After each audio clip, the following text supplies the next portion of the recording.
LPU ప్లేస్మెంట్ల రికార్డులు సృష్టిస్తోంది. Final year student 2.5 కోట్ల ప్యాకేజ్ పొందుతున్నారు. 1700 మందికి పైగా ఎల్పియు స్టూడెంట్స్ 10 లక్షల నుంచి 2.5 కోట్ల ప్యాకేజెస్ పొందారు. విద్యా విప్లవం ప్రారంభమైంది లవ్లీ ప్రొఫెషనల్ యూనివర్సిటీలో. కూటమి ప్రభుత్వం కక్ష సాధింపు చర్యల్లో భాగంగా చంద్రగిరి మాజీ ఎమ్మెల్యే చెవిరెడ్డి భాస్కర్ రెడ్డిని అక్రమంగా అరెస్టు చేశారు. ఈ అక్రమ అరెస్టును నిరసిస్తూ చిన్నగొట్టిగల్లు మండలంలోని బాకరాపేటలో వైఎస్ఆర్సీపీ శ్రేణులు నిరసనకు దిగాయి. చంద్రబాబు ప్రభుత్వంలో వైఎస్ఆర్సీపీ నాయకులను అక్రమంగా అరెస్టులు చేసి అణచివేయాలి అని చూస్తే ఊరుకోము అన్నారు వైఎస్ఆర్సీపీ నేతలు. ఈ విషయంపై మరింత సమాచారాన్ని మా ప్రతినిధి మూర్తి అందిస్తారు. తిరుపతి జిల్లా చంద్రగిరి మాజీ ఎమ్మెల్యే చెవిరెడ్డి భాస్కర్ రెడ్డిని అక్రమ అరెస్టు నిరసిస్తూ ఈరోజు చంద్రగిరి నియోజకవర్గ పరిధిలో చిన్నగొట్టిగల్లు మండలంలో బాక్రాపేట వద్ద ఈరోజు వైఎస్ఆర్ కాంగ్రెస్ పార్టీ నాయకుల ఆధ్వర్యంలో పెద్ద ఎత్తున నిరసన చేపడుతున్నారు. ప్రస్తుతం మనం చూస్తూ ఉన్నాం. ఈ యొక్క బాక్రాపేట వద్ద ఈ యొక్క చెవిరెడ్డి అక్రమ అరెస్టును నిరసిస్తూ ఈరోజు పెద్ద ఎత్తున వైఎస్ఆర్ కాంగ్రెస్ పార్టీ నాయకులు ఈ యొక్క బాక్రాపేటలో గాంధీ విగ్రహం ముందు తమ యొక్క నిరసన గళాన్ని వినిపిస్తున్నారు.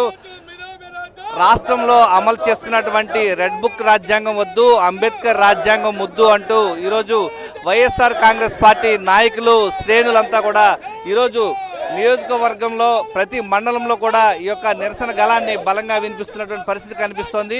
ప్రస్తుతం మనం చూడొచ్చు పెద్ద ఎత్తున చేరుకున్నటువంటి వైఎస్ఆర్ కాంగ్రెస్ పార్టీ నాయకులు ఈ యొక్క చెవిరెడ్డి అక్రమ అరెస్టును నిరసిస్తూ తమ యొక్క నిరసన గళాన్ని బలంగా వినిపిస్తున్నారు. మహిళలంతా కూడా రోడ్డుపైకి వచ్చి చెవిరెడ్డికి మద్దతుగా ఈ యొక్క కూటమి ప్రభుత్వం చేస్తున్నటువంటి అరాచకాలను ఎండగడుతూ తమ యొక్క నిరసన గళాన్ని బలంగా వినిపిస్తున్నటువంటి పరిస్థితి కనిపిస్తోంది. ప్రత్యేకించి కూటమి ప్రభుత్వం అధికారంలోకి వచ్చిన తర్వాత ఏడాది కాలంగా వైఎస్ఆర్ కాంగ్రెస్ పార్టీ నాయకులను టార్గెట్ చేసుకుంటూ అక్రమ అరెస్టులు చేస్తూ ఉన్నారు. ఈ క్రమంలో చంద్రగిరి మాజీ ఎమ్మెల్యే విప్గా పనిచేస్తున్న చెవిరెడ్డి భాస్కర్ రెడ్డిని కూడా అక్రమ అరెస్ట్ చేశారు. ఏ విధంగా చూడాలి సార్ ఈ కూటమి ప్రభుత్వం కక్ష సాధింపు చర్యలు? కూటమి ప్రభుత్వం మొదటి నుంచి వచ్చినప్పటి నుంచి కూడా డైవర్షన్ పాలిటిక్స్ చేస్తూ ఉంది.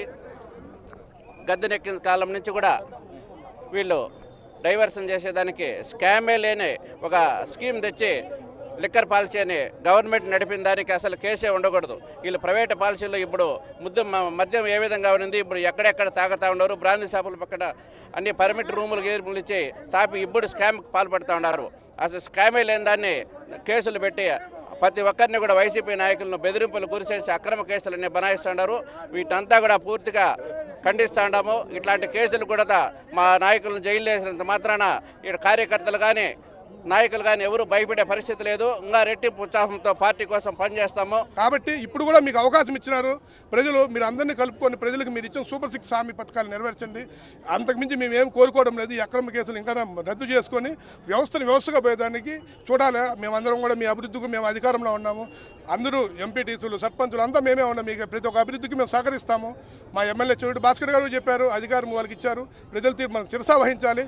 మనం అందరం కూడా వాళ్ళు మనం వచ్చిన అభివృద్ధి పథకంగా నడిపించాలని ఉద్దేశంలో మాకు అందరూ చెప్పారు. మీరు మంచి పథకాలు దండి, మేమందరం కూడా అభివృద్ధికి సహకరిస్తాము. ఇలాంటి దొంగ కేసులు తప్పుడు కేసులు మానుకోండి. చంద్రగిరి మాజీ ఎమ్మెల్యే చెవిరెడ్డి భాస్కర్ రెడ్డిని అరెస్టు చేయడాన్ని నిరసిస్తూ ఈరోజు చిన్నగొట్టిగల్లు మండలంలో ఈ యొక్క బాక్రాపేటలో తమ యొక్క నిరసన గళాన్ని వైఎస్ఆర్ కాంగ్రెస్ పార్టీ శ్రేణులు వ్యక్తం చేస్తూ ఉన్నాయి. ప్రత్యేకించి కూటమి ప్రభుత్వం డైవర్షన్ పాలిటిక్స్ చేస్తూ అక్రమ అరెస్టుల ద్వారా వైఎస్ఆర్ కాంగ్రెస్ పార్టీ నాయకులను అణచివేయాలని చూస్తే రానున్న రోజుల్లో ప్రజలు తగిన బుద్ధి చెప్తారంటూ వారంతా కూడా హెచ్చరిస్తూ ఉన్నారు. కెమెరామెన్ ఎల్లయ్యతో విజయమూర్తి, సాక్షి టీవీ, బాక్రాపేట.